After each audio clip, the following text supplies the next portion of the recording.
ಪುಂಡರೀಕಪುರಿ ಅಂತ ಒಬ್ಬ ದೊಡ್ಡ ಪ್ರತಿವಾದಿಯನ್ನು, ಅದ್ವೈತ ಸಿದ್ಧಾಂತದ ದೊಡ್ಡ ಆ ವಿದ್ವಾಂಸರನ್ನು ಅವರು ಕೇಳ್ಕೊಳ್ತಾರೆ, ನಮ್ಮ ಅದ್ವೈತ ಸಿದ್ಧಾಂತದ ಉಳಿವು ಮತ್ತು ಅಳಿವು ನಿಮ್ಮ ಕೈಯಲ್ಲಿದೆ, ನೀವು ಹೋಗಿ ವಾದವನ್ನು ಮಾಡಿ ಅಂತ ಆ ಶ್ರೀಮದ್ ಆಚಾರ್ಯ ಜೊತೆಗೆ ವಾಕ್ಯಾರ್ಥಕ್ಕೆ ಅವರನ್ನು ಸಿದ್ಧಗೊಳಿಸಿದಾಗ ಆಯಿತು ಅಂತ ಆ ಪುಂಡರೀಕವನ ಅವರು ಆ ಸಭೆಯಲ್ಲಿ ವಾಕ್ಯಾರ್ಥಕ್ಕೆ ಬರ್ತಾರೆ. ಆ ಸಂದರ್ಭದಲ್ಲಿ ವೇದಿಕೆಯಲ್ಲಿ ಎದುರುಗಡೆ ಶ್ರೀಮದ್ ಆಚಾರ್ಯರು ಕೂತಿದ್ದಾರೆ, ಭವ್ಯವಾದ ಪೀಠದಲ್ಲಿ ಎದುರುಗಡೆ ಈ ಪುಂಡರೀಕವನ ಅಂತ ಅದ್ವೈತ ದಿಗ್ಧಂತ ವಿದ್ವಾಂಸರು ಕೂತಿದ್ದಾರೆ.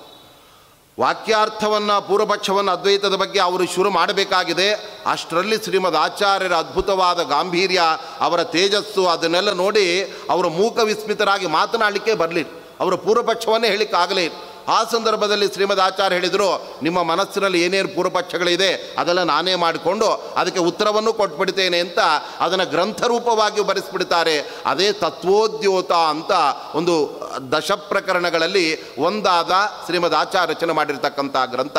ಅನಂತರದಲ್ಲಿ ಇದೇ ತರಹ ಉಳಿದ ಅನೇಕ ಗ್ರಂಥಗಳನ್ನು ಶ್ರೀಮದ್ ಆಚಾರ್ಯರು ಅವರ ರಚನೆ ಮಾಡ್ತಾರೆ. ಆ ಸಂದರ್ಭದಲ್ಲಿ ಭಾಟ್ಟರು, ಅನಂತರದಲ್ಲಿ ಬೇರೆ ಬೇರೆ ದಾರ್ಶನಿಕರೆಲ್ಲ ಇವರ ವಿಚಾರಗಳಿಗೆ ಎದುರುತ್ತರವನ್ನು ಕೊಡಲಾಗದೆ ಅವರು ಕೊಟ್ಟಂತಹ ಖಂಡನೆಯನ್ನು ಒಪ್ಪಿಕೊಳ್ಳಲೇಬೇಕಾದಂಥ ಒಂದು ಪ್ರಸಂಗ ಬರುತ್ತೆ.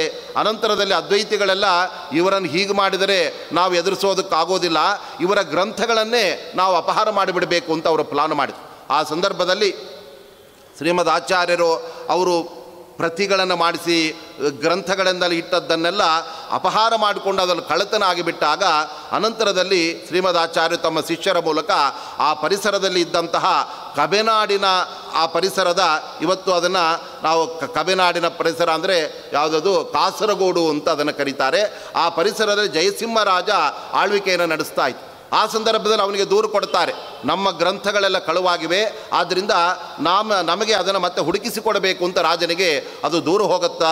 ಆ ಸಂದರ್ಭದಲ್ಲಿ ಆಚಾರ್ಯ ಹತ್ತಿರದಲ್ಲೇ ಒಂದು ಕಡೆಯಲ್ಲಿ ವಿಷ್ಣುಮಂಗಲ ದೇವಾಲಯದಲ್ಲಿ ಅವರು ಚಾತುರ್ಮಾಸ್ಯಕ್ಕೆ ಅವರು ಕುಳಿತಿರ್ತಾರೆ. ಆ ಸಂದರ್ಭದಲ್ಲಿ ರಾಜ ಅವರ ಪುಸ್ತಕಗಳನ್ನು ಹುಡುಕಿಸಿದಾಗ ಅದೆಲ್ಲವೂ ಕೂಡ ದೊರಕತ್ತೆ. ಆವಾಗ ತನ್ನ ಆ ಸೇವಕರ ಮೂಲಕ ಮಧ್ವಾಚಾರ್ಯರಿಗೆ ಒಂದು ಸಂದೇಶ ಕಳುಹಿಸಿಕೊಡ್ತಾನೆ.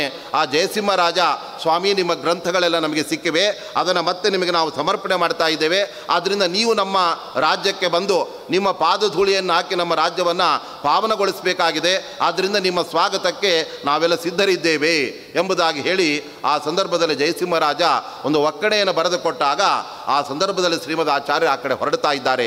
ಆ ಸಂದರ್ಭದಲ್ಲಿ ಮೆರವಣಿಗೆಯಲ್ಲಿ ಆ ಜನಗಳೆಲ್ಲ ಆಚಾರ್ಯ ಮಧ್ವರ ಬಗ್ಗೆ ಬಹಳ ಕೇಳಿದ್ರು. ಭಾರಿ ಒಂದು ಹೊಸ ಸಿದ್ಧಾಂತ ಸ್ಥಾಪನೆ ಮಾಡಿ ಅದುವರೆಗೆ ಇದ್ದಂತಹ ಎಲ್ಲ ದರ್ಶನಗಳನ್ನು ನಿರಾಕರಣೆ ಮಾಡಿ ಹೊಸದಾದ ವೈದಿಕ ಸಿದ್ಧಾಂತ ಸ್ಥಾಪನೆ ಇವರಿಂದ ನಡೆದಿದೆ.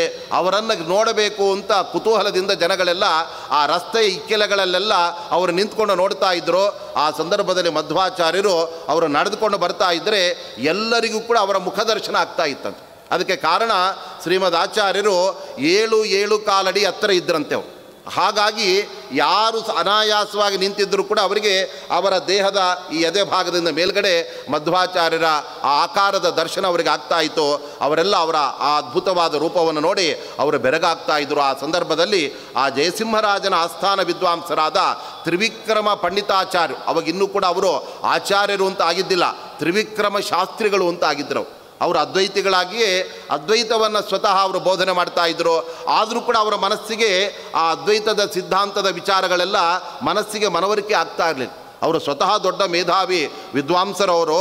ಅವರು ಸಣ್ಣ ಹುಡುಗ ಇದ್ದಾಗಲೇ ಅವರೊಂದು ಉಷಾಹರಣ ಅಂತ ದೊಡ್ಡ ಕಾವ್ಯವನ್ನು ರಚನೆ ಮಾಡಿಬಿಟ್ಟು, ಉಷಾ ಮತ್ತು ಅನಿರುದ್ಧರ ಒಂದು ಪ್ರಣಯ ಕಥೆಯನ್ನು ಒಳಗೊಂಡಿರುವ ಅದ್ಭುತವಾದಂತಹ ಕಾವ್ಯವನ್ನು ರಚನೆ ಮಾಡಿದ ಮಹಾನುಭಾವರೇ ತ್ರಿವಿಕ್ರಮ ಪಂಡಿತಾಚಾರ್ಯ. ಅವರ ತಂದೆಗಳು ಸುಬ್ರಹ್ಮಣ್ಯ ಪಂಡಿತರು ಅಂತ. ಅವರಿಗೆ ಹುಟ್ಟಿದ ಮಕ್ಕಳೆಲ್ಲ ಹುಟ್ಟಿ ಸಾಯ್ತಾ ಇತ್ತು. ಆವಾಗ ಏನಪ್ಪ ಮಾಡಬೇಕು ಅಂತ ಅವರಿಗೆ ಗೊತ್ತಾಗದೆ ವಿಶೇಷವಾಗಿ ತಮ್ಮ ಕುಲದೇವರಿಗೆ ಅವರು ಮೊರೆ ಹೋಗಿ, ಸ್ವಾಮಿ ಆಯುಷ್ಮಂತನಾದ ಒಳ್ಳೆ ಜ್ಞಾನವಂತನಾದ ಮಗನನ್ನು ಕೊಡುವಂತ ಆ ದಂಪತಿಗಳ ದೇವರನ್ನು ಪ್ರಾರ್ಥನೆ ಮಾಡಿದಾಗ ಆವಾಗ ಹುಟ್ಟಿ ಬಂದವರೇ ಈ ತ್ರಿವಿಕ್ರಮ ಪಂಡಿತರು.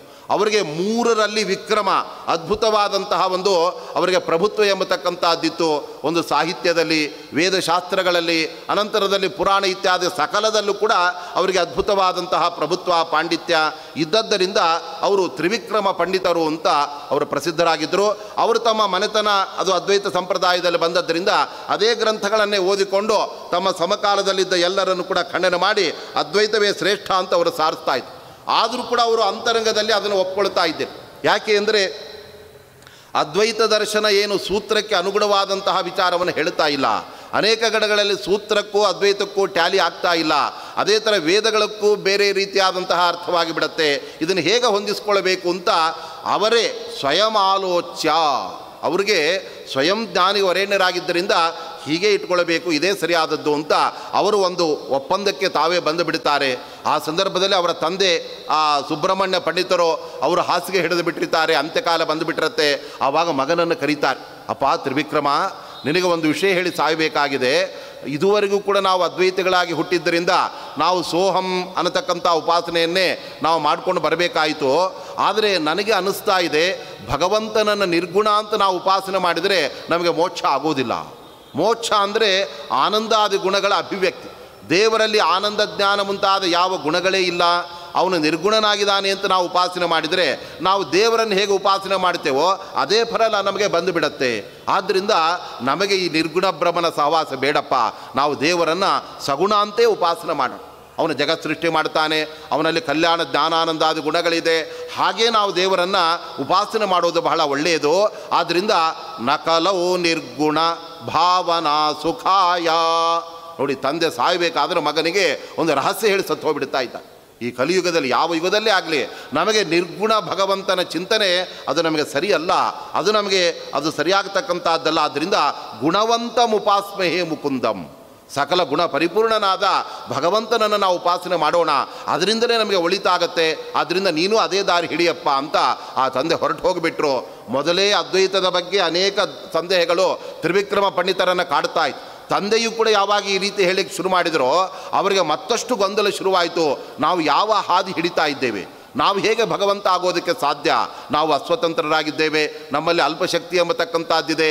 ಅನಾದಿ ಕಾಲದಿಂದ ಸರ್ವಜ್ಞನಾದ ಆ ಭಗವಂತನ ಒಂದು ಸಾಮ್ಯ ನಮಗೆ ಹೇಗೆ ಬರೋದಕ್ಕೆ ಸಾಧ್ಯವಾಗುತ್ತೆ? ಒಂದು ದೊಡ್ಡ ಕಡಲಿನ ಸಾಮ್ಯವನ್ನು ಆ ಪಕ್ಕದಲ್ಲಿ ಇರತಕ್ಕಂಥ ಒಂದು ಮೀನು ಅಪೇಕ್ಷೆ ಪಟ್ಟರೆ ಅದಕ್ಕೆ ಹೇಗೆ ಬರೋದಕ್ಕೆ ಸಾಧ್ಯ? ಆದ್ದರಿಂದ ಇತಿಹಾಸ ಪುರಾಣಾದಿಗಳನ್ನು ತಾವೇ ಸ್ವತಃ ಆಲೋಚನೆ ಮಾಡಿ ಇದಕ್ಕೆ ನಿರ್ಗುಣನಾದ ಭಗವಂತನಲ್ಲಿ ತಾತ್ಪರ್ಯ ಇಲ್ಲ, ಜಗತ್ತು ಪರಮ ಸತ್ಯವೇ ಆಗಿದೆ, ನಮಗೂ ಮತ್ತು ಭಗವಂತನಿಗೂ ಭೇದ ಇದ್ದೇ ಇದೆ ಅನ್ನೋದನ್ನು ಅವರು ಸ್ಥಿರವಾಗಿ ಅವರು ತೀರ್ಮಾನ ಮಾಡಿಕೊಂಡು ಅದೇ ರೀತಿ ಉಪಾಸನೆ ಮಾಡಲಿಕ್ಕೆ ಶುರು ಮಾಡಿಬಿಟ್ರು.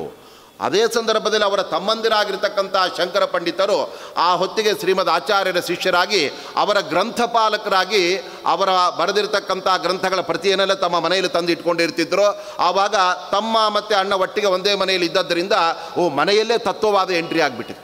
ಯಾವ ತತ್ವವಾದವನ್ನು ಅವರು ಮನಸ್ಸಿನಲ್ಲೇ ಒಪ್ಕೊಂಡ್ಬಿಟ್ಟಿದ್ದಾರೆ. ಶ್ರೀಮದ್ ಆಚಾರ್ಯರ ಸಿದ್ಧಾಂತವನ್ನು ಅವರನ್ನು ನೋಡೋದಕ್ಕಿಂತ ಮುಂಚಿತವಾಗಿ ಆ ಎಲ್ಲ ಗ್ರಂಥಗಳು ಇವರು ಬಯಸಿದಂತೆ ಅವರ ಮನೆಗಳಿಗೆ ಆ ತತ್ವವಾದ ಬಂದುಬಿಟ್ಟಿದೆ. ಆವಾಗ ಏನು ಮಧ್ವಾಚಾರ್ಯ ಬರೆದಿದ್ದಾರೆ, ಈ ಹೊಸ ಭಾಷೆ ಹೇಗಿದೆ ಅನ್ನೋದನ್ನು ಆ ರಾತ್ರಿಯ ಕಾಲದಲ್ಲಿ ಕ್ಷಣದಾಸು, ಅವರಿಗೆ ರಾತ್ರಿ ಅಂದರೆ ಅಧ್ಯಯನಕ್ಕೆ ಬಹಳ ಒಳ್ಳೆ ಪ್ರಶಸ್ತವಾಗಿರ್ತಕ್ಕಂಥ ಸಮಯ, ಅವರು ಅದನ್ನೆಲ್ಲ ನೋಡ್ತಾ ಇದ್ದಾರೆ. ಪ್ರಚುರ ಪ್ರಜ್ಞ ಮನೋಜ್ಞ ಶಾಸ್ತ್ರಸಾರಂ, ಶ್ರೀಮದ್ ಆಚಾರ್ಯ ರಚನೆ ಮಾಡಿದ ಅತ್ಯದ್ಭುತವಾದ ಹೊಸ ಹೊಸ ವಿಷಯಗಳನ್ನು ಅವರಿಗೆ ಕಂಡಾಗ ಅವರಿಗೆ ಎಲ್ಲಿಲ್ಲದ ಆನಂದವಾಗೋಯ್ತು. ಎಲ್ಲೆಲ್ಲಿ ತಮ್ಮ ಪ್ರಶ್ನೆಗಳಿದೆ ಅದಕ್ಕೆಲ್ಲ ಮಧ್ವಾಚಾರ್ಯ ಉತ್ತರ ಕೊಟ್ಟಿದ್ದಾರೆ. ಆದ್ದರಿಂದ ಅವರಿಗೆ ಅರಿವಿಲ್ಲದಂತೆಯೇ ಅವರು ಅವರ ಶಿಷ್ಯರಾಗಿ ರೂಪುಗೊಂಡು ಬಿಟ್ಟಿದ್ದಾರೆ. ಅದರಿಂದಾಗಿ ಅವರಿಗೆ ಅಂತಹ ಮಧ್ವ ಗುರುಗಳನ್ನು ನಾನು ನೋಡುವ ಒಂದು ಅವಕಾಶ ಬಂತಲ್ಲ ಅಂತ ಆ ಕಬೆನಾಡಿನ ದೊರೆಯಾದ ಜಯಸಿಂಹರಾಜನ ಆಸ್ಥಾನ ವಿದ್ವಾಂಸರಾದ ಆ ತ್ರಿವಿಕ್ರಮ ಪಂಡಿತಾಚಾರ್ಯರು ಮಧ್ವಾಚಾರ್ಯರು ಬಂದಾಗ ಅವರಿಗೆ ಶ್ರೇಯ ಪ್ರಾರ್ಥನೆ ಮಾಡ್ತಾರೆ. ಮಹಾರಾಜ, ಇಲ್ಲಿ ಬಂದಿರತಕ್ಕಂತಹ ಮಹಾನುಭಾವರು ಸಾಮಾನ್ಯರಲ್ಲ, ಯಾವ ದೇವತ ಕುಲದ ಇಂದ್ರಾದಿ ದೇವತೆಗಳ ಮಡದಿಯರು ಮತ್ತು ಗರುಡಶೇಷ ರುದ್ರಾದಿಗಳ ಮಡದಿಯರು ಕೂಡ ಆ ದೇವತಾ ಸ್ತ್ರೀಯರು ಯಾವ ಈ ಮಧ್ವಗುರುಗಳ ಪಾದದ ಆ ಧೂಳನ್ನು ತಮ್ಮ ತಲೆ ಮೇಲೆ ಹಾಕ್ಕೊಳ್ತಾ ಇದ್ದಾರೆ. ಅಂತಹ ಭಗವಂತನ ಮಹಾಭಕ್ತಾಗ್ರೇಸರರಾದ ಆ ಮಧ್ವಾಚಾರ್ಯರ ಪಾದ ಧೂಳಿಗಳು ನಿನಗೆ ಒಳಿತನ್ನು ಉಂಟು ಮಾಡಲಿ ಅಂತ ಆ ರಾಜನಿಗೆ ಶ್ರೇಯ ಪ್ರಾರ್ಥನೆ ಮಾಡೋದರ ಜೊತೆಗೆ ಅವರ ಅಂತರಂಗದಲ್ಲಿ ಮೊದಲು ನನಗೇ ಅದು ಉಂಟು ಮಾಡಲಿ ಅಂತ ಕೇಳ್ತಾ ಇದ್ದಾರೆ. ಏಕೆಂದರೆ ಅಂತಹ ಗುರುಗಳ ದರ್ಶನ ಇವತ್ತು ನನಗಾಯಿತು ಎಂಬುದಾಗಿ. ಅನಂತರದಲ್ಲಿ ಶ್ರೀಮದ್ ಆಚಾರ್ಯರ ಅಚ್ಯುತ ಪ್ರೇಕ್ಷಾಚಾರ್ಯರ ಮಿಲನವಾದಾಗ ಅನಂತರದಲ್ಲಿ ಅವರೊಂದು ಸಂದರ್ಭದಲ್ಲಿ ವಿಷ್ಣುಮಂಗಲ ದೇವಾಲಯದಲ್ಲಿ ಪ್ರತಿನಿತ್ಯ ಅವರು ಆ ಬ್ರಹ್ಮಸೂತ್ರ ಭಾಷ್ಯವನ್ನು ಪಾಠ ಮಾಡಬೇಕು. ಅನಂತರದಲ್ಲಿ ಅದಕ್ಕೆ ಸಂಬಂಧಪಟ್ಟ ವಿಚಾರ ಹೇಳುವಾಗ ಇತರ ಎಲ್ಲ ಮತಗಳನ್ನು ನಿರಾಕರಣೆ ಮಾಡಿ ತಮ್ಮ ದ್ವೈತ ಸಿದ್ಧಾಂತವನ್ನು ಸ್ಥಾಪನೆ ಮಾಡ್ತಾ ಇತ್ತು. ಆ ಸಂದರ್ಭದಲ್ಲಿ ಸ್ವತಃ ತ್ರಿವಿಕ್ರಮ ಪಂಡಿತರು ಕೂಡ ಅವರ ಆ ಪಾಠಕ್ಕೋಸ್ಕರ ಎದುರುಗಡೆ ಬಂದು ಕೂತ್ಕೊಂಡಾಗ ಶ್ರೀಮದಾಚಾರ್ಯರು ತಮ್ಮ ಆ ಭಾಷ್ಯ ಪಾಠವನ್ನು ಶುರು ಮಾಡ್ತಾ ಇದ್ದಾರೆ. ಅದರಲ್ಲಿ ಆರಂಭದಲ್ಲಿ ಅವರು ಭಗವಂತನ ಪಾರಮ್ಯವನ್ನು ಹೇಳಿಕ್ಕೆ ಶುರು ಮಾಡ್ತಾರೆ. ನಾರಾಯಣ ಅನಂತಗುಣ ವಿಶ್ವಾಖ್ಯ ವೇದ ವೇದಿತ ವಿಶ್ವಕರ್ತೇತಿ ವಿಖ್ಯಾತ ಎಂಬುದಾಗಿ ಹೇಳಿ ಆ ಭಗವಂತ ಸರ್ವಜ್ಞನಾಗಿದ್ದಾನೆ, ಅವನೇ ಸರ್ವೋತ್ತಮ, ಅವನು ಎಲ್ಲ ವೇದ ಪ್ರತಿಪಾದ್ಯನಾಗಿದ್ದಾನೆ, ಅವನ ಅಧೀನವೇ ಎಲ್ಲ ರಮಾಬ್ರಹ್ಮಾದಿ ಆ ದೇವತೆಗಳಿದ್ದಾರೆ ಅಂತ ಎಲ್ಲ ಪ್ರಮೇಯಗಳನ್ನು ಅವರು ತಿಳಿಸಿ ಇದಕ್ಕೆ ವಿರುದ್ಧವಾಗಿ ಹೇಳುವ ಈ ಎಲ್ಲ ಅದ್ವೈತ ಮತ, ವಿಶಿಷ್ಟ ಅದ್ವೈತ ಮತ ಅದೆಲ್ಲವನ್ನು ಕೂಡ ನಿರಾಕರಣೆ ಮಾಡಿದಾಗ ಅನಂತರದಲ್ಲಿ ಅದೆಲ್ಲವನ್ನು ಹೇಳಿ ಮುಗಿಸಿದ ಕೂಡಲೇ ತ್ರಿವಿಕ್ರಮ ಪಂಡಿತರು ಪ್ರಶ್ನೆ ಮಾಡಲಿಕ್ಕೆ ಶುರು ಮಾಡ್ತಾರೆ. ನೀವು ಅದ್ವೈತವನ್ನು ನಿರಾಕರಣೆ ಮಾಡ್ತಾ ಇದ್ದೀರಲ್ಲ, ಇದಕ್ಕೆ ಈ ರೀತಿಯಾಗಿ ಉತ್ತರವನ್ನು ಹೇಳಲಿಕ್ಕೆ ಅವಕಾಶ ಇದೆ, ಇದಕ್ಕೆ ನೀವೇನು ಹೇಳ್ತಾ ಇದ್ದೀರಾ? ಹೀಗೆ ಅವರು ಕೇಳುವ ಪ್ರತಿಯೊಂದು ಪ್ರಶ್ನೆಗಳಿಗೂ ಕೂಡ ಸಮರ್ಪಕವಾದ ಉತ್ತರವನ್ನೇ ಶ್ರೀಮದ್ ಆಚಾರ್ಯರು ನೀಡಿದಾಗ ನಿರಂತರ 15 ದಿನಗಳ ಕಾಲ ತ್ರಿವಿಕ್ರಮ ಪಂಡಿತರಿಗೆ ಮತ್ತು ಮಧ್ವಾಚಾರ್ಯರಿಗೆ ಅಲ್ಲಿ ವಾಕ್ಯಾರ್ಥ ನಡೆದಿದೆ. ಅನಂತರದಲ್ಲಿ 15ನೇ ದಿನ ಬೆಳಿಗ್ಗೆ ಅವರು ತಮ್ಮ ಸೋಲನ್ನು ಒಪ್ಪಿಕೊಂಡು ಮಧ್ವಾಚಾರ್ಯರ ಪಾದಕ್ಕೆ ಸಾಷ್ಟಾಂಗ ಅವರು ನಮಸ್ಕಾರ ಮಾಡಿಬಿಟ್ಟಿದ್ದಾರೆ. ಪದಪದ್ಮ ರಜೋದಾಸ್ಯಂ ಧ್ರುವಂ ಮೇ ದೀಯತಾಮಿತಿ ಅವರು ಹೇಳ್ತಾ ಇದ್ದಾರೆ, ನಿಮ್ಮಂತಹ ಮೇಧಾವಿಗಳನ್ನೇ ನಾನು ಕಂಡಿಲ್ಲ. ಅದುವರೆಗೆ ಬಂದಿರತಕ್ಕಂತಹ ಎಲ್ಲ ದುರ್ಮತಗಳ ಆ ಇತರ ಮತಗಳಲ್ಲಿರ್ತಕ್ಕಂತಹ ಸೂಕ್ಷ್ಮವಾದ ಆ ಲೋಪದೋಷಗಳನ್ನು ನೀವು ತೋರಿಸಿ, ನೀವು ಯಾವ ದೋಷಗಳಿಗೂ ಕೂಡ ಎಡೆ ಇಲ್ಲದಂತೆ ಇಂತಹ ಅದ್ಭುತವಾದ ಸಿದ್ಧಾಂತ ಸ್ಥಾಪನೆ ಮಾಡಿದ್ದೀರಾ. ಅದನ್ನು ನಾನು ಪಡೆದುಕೊಳ್ಳುವ ಭಾಗ್ಯ ನನಗೆ ಸಿಕ್ಕದ್ದಕ್ಕೆ ನಾನು ಧನ್ಯನಾಗ್ತಾ ಇದ್ದೇನೆ. ಅದರಿಂದ ನಿಮ್ಮ ಪಾದದ ಧೂಳಿಯನ್ನು ನನ್ನ ತಲೆ ಮೇಲೆ ಹಾಕಿ ನಾನು ನಿಮ್ಮ ಪಾದ ಸೇವಕನಾಗ್ತೇನೆ, ನಾನು ನಿಮ್ಮ ಮತಕ್ಕೆ ನಾನು ಮತಾಂತರ ಆಗ್ತಾ ಇದ್ದೇನೆ ಎಂಬುದಾಗಿ ಹೇಳಿ ಅದ್ವೈತಿಗಳಾಗಿರ್ತಕ್ಕಂಥ ತ್ರಿವಿಕ್ರಮ ಶಾಸ್ತ್ರಿಗಳು ಅಂತ ಅವರ ಮೊದಲು ಅವರು ಪ್ರಖ್ಯಾತರಾಗಿದ್ದರು.